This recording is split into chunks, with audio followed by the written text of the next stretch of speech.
নমস্কার বন্ধুরা, ইউটিউব চ্যানেলের সমস্ত দর্শক বন্ধুদের সাদর আমন্ত্রণ। বন্ধুরা, পুরনো বছর শেষ হয়ে নতুন বছর আসতে চলেছে। সকলকে নতুন বছরের অনেক শুভেচ্ছা জানিয়ে আজকের এপিসোড শুরু করছি। আজকে আলু দিয়ে একটা মাটন কারি রেসিপি আপনাদের সঙ্গে শেয়ার করব। এখানে 400 গ্রাম মাটন আমি নিয়েছি। এরকম পিস নিয়েছি, হাড় সমেত এবং হাড় ছাড়াও আছে।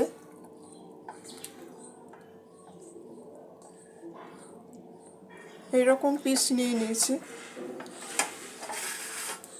এখানে 3টে আলু আমি কেটে ধুয়ে নিয়েছি।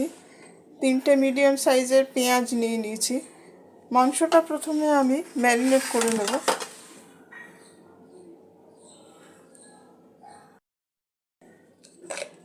প্রথমে হলুদ দিয়ে দেবো, 2 চা চামচ হলুদ দিলাম। লঙ্কা দিয়ে দেবো,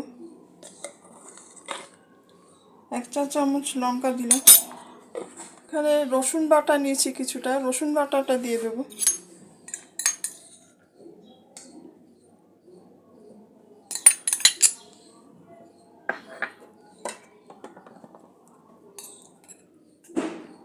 আদা বাটা দিয়ে দেবো, 2 চা চামচ আদা বাটা দিয়ে দিলাম। 2 চা চামচ জিরে গুঁড়ো নিয়েছি, জিরে গুঁড়োটা দিয়ে দেবো। 2 চা চামচ ধনে গুঁড়ো নিয়েছি, ধনে গুঁড়োটা দিয়ে দেবো।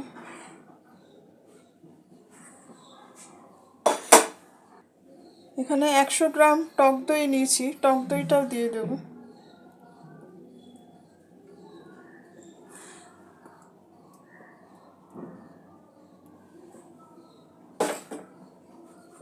সমস্ত মশলা দিয়ে ভালো করে ম্যারিনেট করে নেব।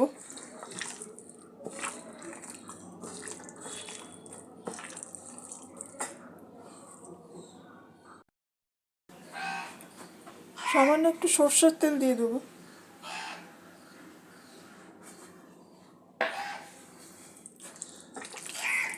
সমস্ত মশলাগুলো ভালো করে মাংসের গায়ে মাখিয়ে নেব। মাংসটা ভালো করে মশলাগুলো মাখিয়ে নিয়ে আধ ঘন্টা আমি রেখে দেবো। আপনাদের হাতে সময় থাকলে আধ ঘন্টার বেশিও রাখতে পারেন, কোনো অসুবিধা নেই।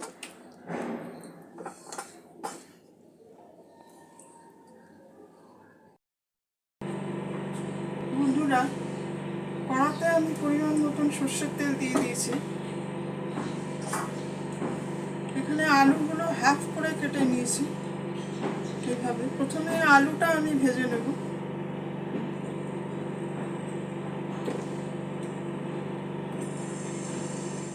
আলুটা হালকা একটু ব্রাউন করে ভেজে নিতে হবে, তাহলে সেদ্ধ হতে সুবিধা হবে। বন্ধুরা, যারা এই রেসিপিটি দেখছেন সমস্ত দর্শক বন্ধুদের অসংখ্য ধন্যবাদ জানাচ্ছি। রেসিপিটি কেমন লাগছে কমেন্ট করে আপনাদের মতামত জানাবেন। আর ভালো লাগলে ভিডিওটি সাবস্ক্রাইব করে সঙ্গে থাকবেন।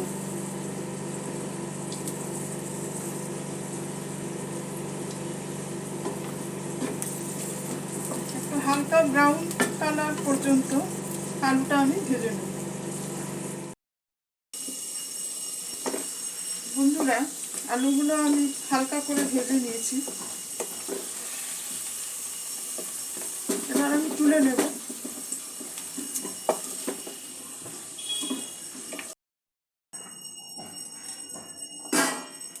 মাংসটা প্রায় 45 মিনিট আমি ম্যারিনেট করে নিয়েছি। এখানে ফোড়ন হিসাবে 2টো তেজপাতা নিয়েছি, একটা শুকনো লঙ্কা নিয়েছি, 4-5টা লবঙ্গ নিয়েছি, 4টে এলাচ নিয়েছি, দারচিনি নিয়েছি, জয়িত্রী নিয়েছি, আর অল্প পরিমাণে সাজিরা নিয়েছি। এটা ফোড়নের জন্য দিয়ে দেব।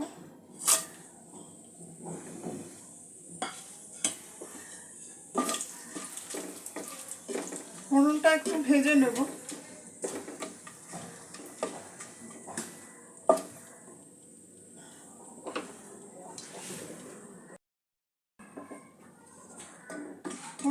ভাজা হয়ে গেছে, সুগন্ধ আসতে শুরু করেছে। এখানে পেঁয়াজ 3টে আমি ঘষে নিয়েছি, মানে গ্রেট করে নিয়েছি, আপনারা চাইলে কুচিয়েও নিতে পারেন। পেঁয়াজটা দিয়ে দেবো।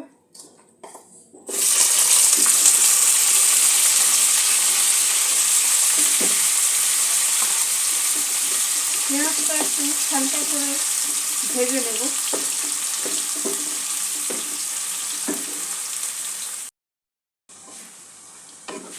বন্ধুরা, পেঁয়াজটা আমি 2-3 মিনিট ভেজে নিয়েছি। পেঁয়াজের কাঁচা গন্ধটা চলে গেছে। মাংসটা দিয়ে দেব।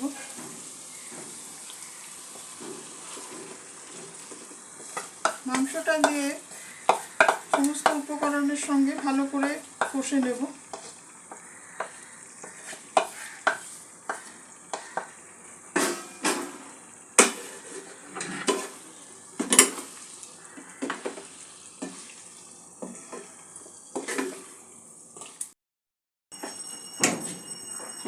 বন্ধুরা, মাংসটা ম্যারিনেট করার সময় আমি কাশ্মীরি মির্চ পাউডারটা দিতে ভুলে গেছিলাম, এখন যোগ করে দিচ্ছি।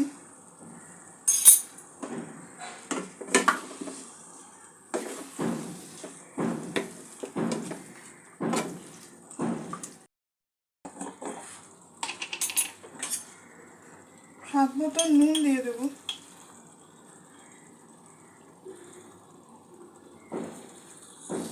নুন, ঝাল, মিষ্টি আপনাদের স্বাদ অনুযায়ী ব্যবহার করবেন।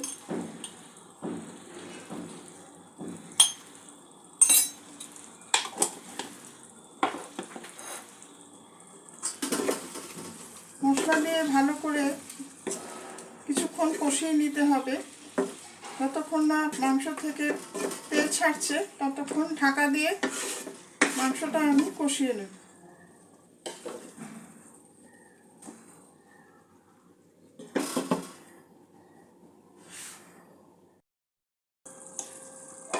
বন্ধুরা, মাংসটা 3-4 মিনিট আমার কষানো হয়েছে। একটু মিষ্টি দিয়ে দেব।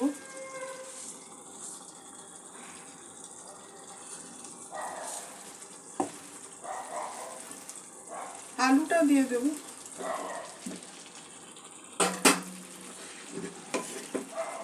সব উপকরণগুলো মিক্স করে নেব।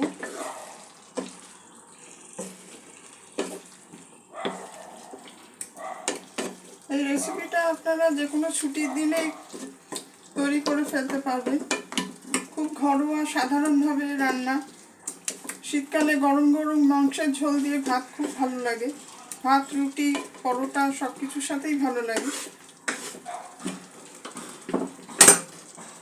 এখানে মশলা ধোয়া কিছুটা জল আছে, সেটাও দিয়ে দেব।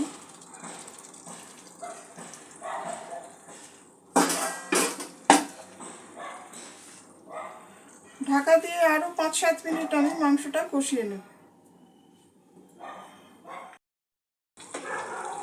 বন্ধুরা, গ্যাসের মিডিয়াম লো ফ্লেমে মিনিট 10 মাংসটা আমি কষে নিয়েছি।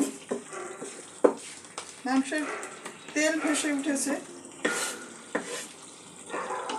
এখানে একটা প্রেসার কুকার নিয়ে নিয়েছি। প্রেসার কুকারের মাংসটা আমি ঢেলে নেব। প্রেসার কুকারে আমি মাংসটা ঢেলে নিয়েছি।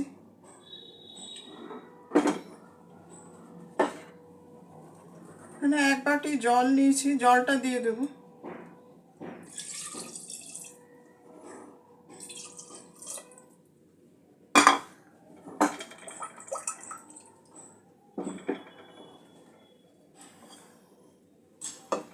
মাংসটা আমি 6 থেকে 7টা সিটি দিয়ে নেব।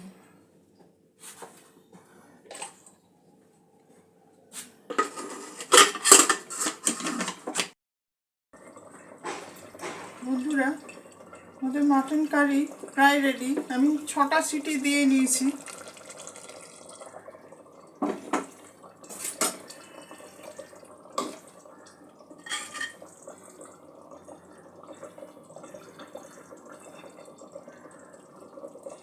মাংসটা সেদ্ধ হয়ে গেছে।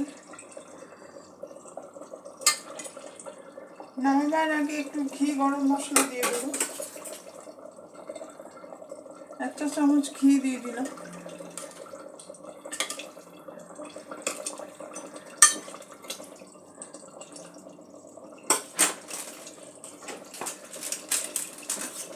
একটু গরম মশলা দিয়ে দেবো।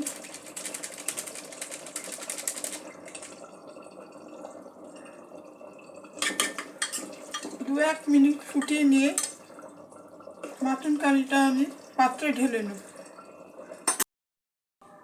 বন্ধুরা, আমাদের মাটন কারি একদম রেডি।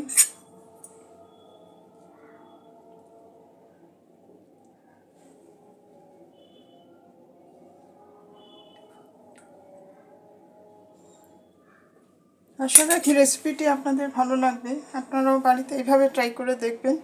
সবাই ভালো থাকবেন, সুস্থ থাকবেন। আজকের এপিসোড এখানেই শেষ করছি। ধন্যবাদ।